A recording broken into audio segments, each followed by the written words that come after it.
যথাযথ মর্যাদা ও ধর্মীয় ভাবগাম্ভীর্যের মধ্য দিয়ে চট্টগ্রামে পালিত হচ্ছে পবিত্র আশুরা। এই উপলক্ষে বন্দরনগরীতে বের করা হয় তাজিয়া মিছিল। প্রতীকী চিত্রে তুলে ধরা হয় কারবালা প্রান্তরের বিয়োগান্তক ঘটনা। রাজপথে চলে শোকের মাতম। তাজিয়া মিছিলকে ঘিরে জোরদার করা হয় চট্টগ্রামের নিরাপত্তা ব্যবস্থা।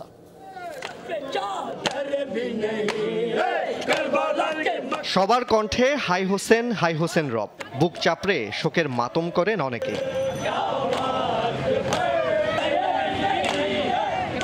সকালে চট্টগ্রামের সদরঘাট থেকে বের করা হয় এই তাজিয়া মিছিল। ইমাম হোসেনের প্রতীকী এই কফিন বহনের মাধ্যমে ফুটিয়ে তোলা হয় কারবালার সেই বিয়োগান্তক ঘটনা।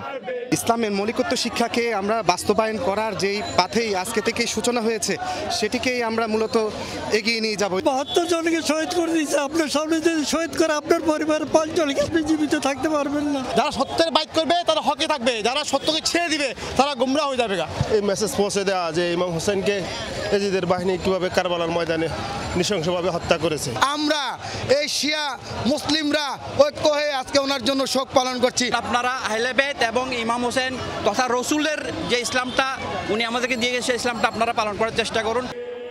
সদরঘাট থেকে নিউ মার্কেট কোতোয়ালি হয়ে আবারও সদরঘাটের ইমামপাড়া এসে শেষ হয় তাজিয়া মিছিলটি। তুলে ধরা হয় কারবালার প্রান্তরের তাৎপর্য। ইমাম হোসেন শহীদ হয়েছে, এটার জন্য আমরা মজলিস মাথাইতেছি। ইমাম হোসেন আমাদের জন্য অনেক করছে, আমরা করতে পারিনি, আমরা এখন করতেছি। এটা আমরা কিসের জন্য করতেছি?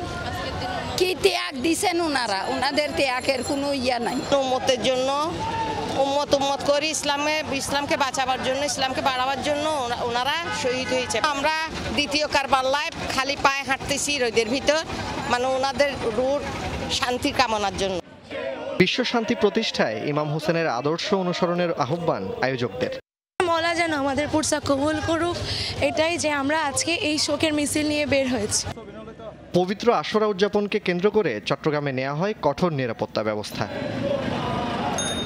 জুবাইদ ইবনে শাহাদাত, যমুনা নিউজ, চট্টগ্রাম।